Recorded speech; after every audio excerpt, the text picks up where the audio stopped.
कई दिनों के बाद आज दोबारा आपके पास उसी वक्त आए हैं और शुक्र है कि पाक भारत के दरमियान सीज़ फायर हो चुकी है और अब हम मामूल के प्रोग्राम की तरफ आ चुके हैं। लेकिन जो इतलात आ रही हैं उसके मुताबिक इंडिया के अभी भी जो डिज़ाइंस हैं, जो उसके नीयत है, वो अच्छी नहीं लग रही। और आपको प्रोग्राम के आगाज़ से पहले अपने प्रोग्राम का तारुफ करवा दूं। हमारी आज की टॉप स्टोरी होगी जंग के ख़तरात अभी टले नहीं। और इसकी वजह यह है कि राजनाथ सिंह जो इंडिया के डिफेंस मिनिस्टर हैं, उन्होंने बहुत अहम बयानात दिए हैं, बहुत ख़तरनाक बयानात दिए हैं, वो आपको सुनवाते हैं और उस पर हमसे बात करेंगे।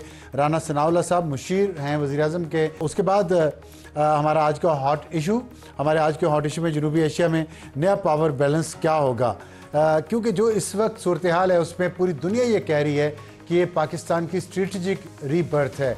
एक एग्जिस्टेंशियल क्राइसिस था जिसको पाकिस्तान ने फेस किया, बहुत बहादुरी से किया, बहुत हिम्मत से किया और पूरी कौम ने मुत्तहिद होकर किया। अब ये एक स्ट्रेटजिक बर्थ है पाकिस्तान की। पाकिस्तान इसको कैसे आगे लेके चलता है, क्योंकि ये कामयाबी ऐसी है कि या तो हम इसके बाद बहुत अच्छी कौम बन जाएंगे या फिर खुदा ना खास्ता हम वापस पीछे चले जाएंगे। इस पर हम एक इंटेलेक्चुअल गुफ्तगू करेंगे आज राजा कैसर अहमद साहब से, जो माहिर हैं बैनुल अक़वामी अमूर के। और फिर उसके बाद हमारा आज का एडिटोरियल होगा। पाकिस्तान के बाद अब चीन ने भी इंडिया पर दबाव बढ़ा दिया है और अरुणाचल प्रदेश जो चीन और इंडिया के दरमियान एक बॉर्डर में एक सूबा है, वहाँ पे 27 जगहों के नाम चीन ने बदल दिए हैं। वहाँ पे पहले भी जंग हो चुकी है 2021 में, 2022 में, वहाँ कशीदगी भी जारी रहती है। और 1962 की तारीखी जंग जो चीन और इंडिया के दरमियान हुई थी, वो भी वहीं पे हुई थी जब इंडिया ने अमेरिका से दरख्वास्त की थी और अमेरिका ने अयूब साहब, हमारे जो आज के अपोजिशन लीडर हैं, उनके दादा सदर अयूब साहब को फ़ोन करके ये कहा था कि आप इस वक्त इंडिया से कश्मीर पर हमला करके कश्मीर वापस मत लें, क्योंकि इंडिया इस वक्त फंसा हुआ है चीन के साथ। ये वही जगह है जहां इंडिया चीन के साथ फंसा हुआ था और हम कश्मीर ले सकते थे, लेकिन जनरल अयूब साहब ने अमेरिका की बात मानना मुनासिब समझा। तो आज सिचुएशन वही है और हम बात का आगाज़ करते हैं। हमारी आज की टॉप स्टोरी, जंग के ख़तरात अभी टले नहीं। इस पे राजनाथ सिंह साहब वज़ीर दिफा हैं इंडिया के, उन्होंने राना सनाउल्लाह साहब, आपने सुना है कि वो क्या फरमा रहे हैं कि अभी ऑपरेशन सिंदूर ख़त्म नहीं हुआ तो ऑपरेशन सिंदूर के बाद एक ऑपरेशन पाकिस्तान ने भी शुरू किया था, बुनियानुम मरसूस, वो ख़त्म हो गया कि वो भी फिर जारी है? नहीं, देखें, वो जो हमने जो है वो बनियानुम मरसूस एक सीसा पिलाई हुई दीवार जो ऑपरेशन शुरू किया था, उसको जो है वो हमने मुकम्मल होने का उसका ऐलान जो है वो किया है। लेकिन वो सीसा पिलाई हुई दीवार तो हर वक्त हमारी सरहद के ऊपर हमारी मुसल्लह अफवाज की सूरत में जो है वो कायम है और हमारा ये पूरी दुनिया से वादा भी है, हमारा ये मौक़िफ़ भी है कि हम बिल्कुल जारहियत नहीं करेंगे, हम किसी पे हमलावर होने का कोई सोच, कोई इरादा नहीं रखते। लेकिन अगर कोई हमारे ऊपर हमलावर होगा तो उसका फिर जवाब जो है वो मुंह तोड़ होगा और हम सीसा पिलाई हुई दीवार साबित होंगे। तो अल्हम्दुलिल्लाह, अल्लाह का शुक्र है कि इस मरहले पे अल्लाह ताला ने हमें सुरखरू किया है और अगर दोबारा कोई हमें ऐसी सूरत हाल से दो चार करेगा तो इंशाअल्लाह ताला इससे बढ़ के अल्लाह ताला हमारी मदद भी करेगा और हमें सुरखरू भी करेगा। मैं बहुत इस बात का इत्मीनान है कि आप अल्लाह ताला का मुसलसल शुक्र अदा कर रहे हैं और आजिज़ी भी पाकिस्तान की कौम, पाकिस्तान की हुकूमत, पाकिस्तान की फ़ौज दिखा रही है। मेरा सवाल यह है कि इंडिया बार बार इस तरह की बातें कर क्यों रहा है? मोदी भी ये बातें कर रहा है, राजनाथ सिंह भी कर रहा है, जयशंकर भी कर रहा है। इसकी वजह क्या है? इस तरह की ब्रावडो या मसल फ्लेक्सिंग मुसलसल जो हो रही है उनकी तरफ से सीज़ फायर अनाउंस होने के बावजूद, इसकी क्या वजह है? इसकी वजह अबसार साहब, जो मेरा ज़ाती एनालिसिस है वो ये है कि नफ़रत जो है ये बहुत बुरी चीज़ है। जब नफ़रत को कोई भी इंसान जो है वो खा ज़ाती लेवल पे, खा इज्तमाही और कौमी लेवल पे जब बढ़ाया जाता है तो फिर एक वक्त आता है कि वो ये नफ़रत जो है ये उसी को जो है वो घेर लेती है, उसी को जो है वो होस्टेज बना लेती है। मोदी साहब ने और उनकी गवर्नमेंट ने पहलगाम के वाक़े के बाद पाकिस्तान के ख़िलाफ़ जो नफ़रत, इंतकाम उन्होंने पैदा किया, उसे बढ़ाया और ऐसे ऐसे अल्फाज बोले कि हम मलिया मेट कर देंगे, हम पाकिस्तान का निशान मिटा देंगे, नामो निशान मिटा देंगे। तो वो फिर नफ़रत जब उन्होंने इतनी बढ़ाई कि फिर ख़ुद उसके होस्टेज हो गए और वो कौम और लोग मुतालबा करने लगे कि जी कुछ करें, अब करें मलिया मेट, अब करें मिटाएं नामो निशान। तो उसके लिए फिर उनको जो है वो हमला करना पड़ा।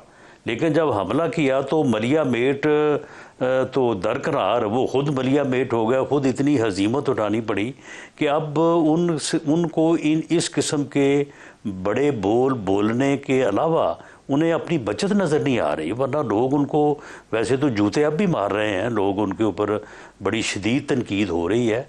तो मेरा ख़्याल है कि अब वो ख़ुद ही अपनी उस नफ़रत के होस्टेज हो चुके हैं और उसी की वजह से उन्होंने ये यानी मिस एडवेंचर किया, जिसकी वजह से उनको हजीमत उठाना पड़ी।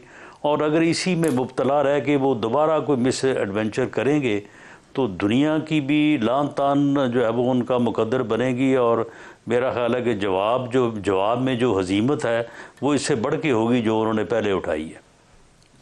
आपने नफ़रत का जिक्र किया, हिंदुत्व की नफ़रत और इंडिया की पाकिस्तान के लिए नफ़रत, लेकिन हम देख रहे हैं ये नफ़रत कुछ पाकिस्तानियों की पाकिस्तान के ख़िलाफ़ भी है।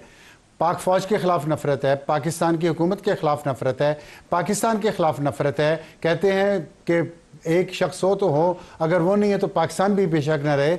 और पिछले कुछ दिनों से हमने देखा है कि मुसलसल इस नफ़रत का इजहार, चंद हैं वो लोग, कुछ लोग हैं जो नवाज शरीफ के ख़िलाफ़ भी कर रहे हैं।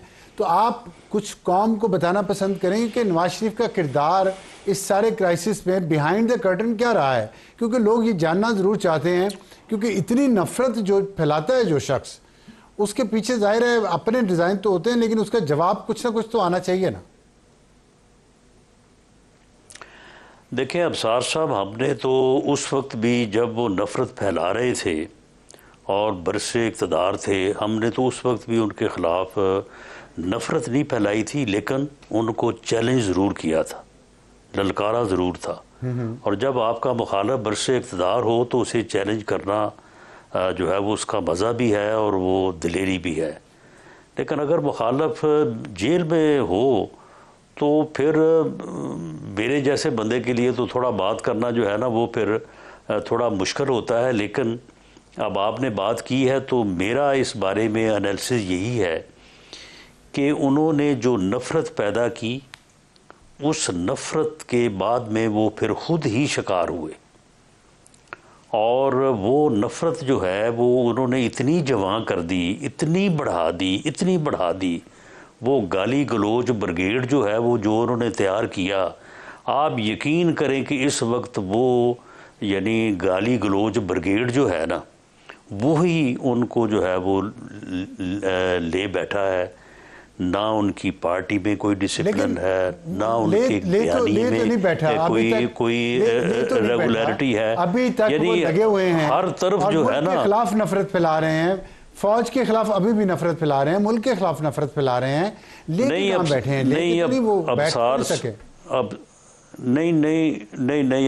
साहब वो सिर्फ फ़ौज के ख़िलाफ़ या हमारे ख़िलाफ़ या अपना जो है वो मुल्क के ख़िलाफ़ नहीं लगे, वो आपस में भी लगे हुए हैं। वो खुद भी एक दूसरे को माफ़ नहीं करते हैं।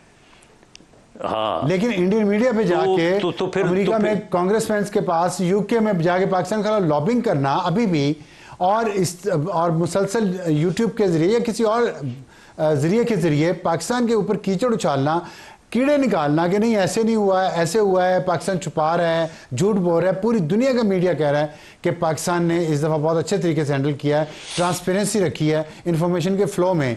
लेकिन ये लोग अभी भी पाकिस्तान पे इल्ज़ाम लगाए जा रहे हैं और खुले फिर रहे हैं पाकिस्तान में भी और बाहर भी। नहीं, लेकिन देखें अब ये चीज़ें जो है ना वो उनकी रीच से बहुत दूर हो चुकी हैं।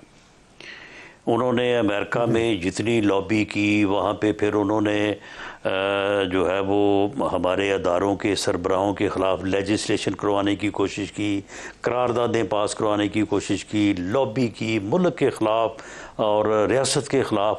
लेकिन आप मुझे बताएं कि उसका फिर क्या नतीजा जो है वो निकला है। इस वक्त इस यानी मामले में जो ये पोस्ट पहलगाम वाक़े के बाद आप 10 मई तक आ जाएं, बल्कि अभी ट्रंप साहब जो हैं वो यूएई से जो है वो वापस अपने मुल्क गए हैं, आप आज के दिन तक आ जाएं। आप मुझे बताएं कि इनकी उस लॉबी का जो है वो क्या हमें कोई नुकसान पहुंचा है, या इनकी लॉबी हमें किस मामले में नजर आई है। बल्कि हमें तो अमेरिका से जिस किस्म की मैं तो कहूँगा कि सपोर्ट मिली है कि हमें तो तवक्को नहीं थी उसकी। यानी उन्होंने तो कश्मीर के मसले को जो है वो दोबारा जो है वो जिंदा कर दिया है।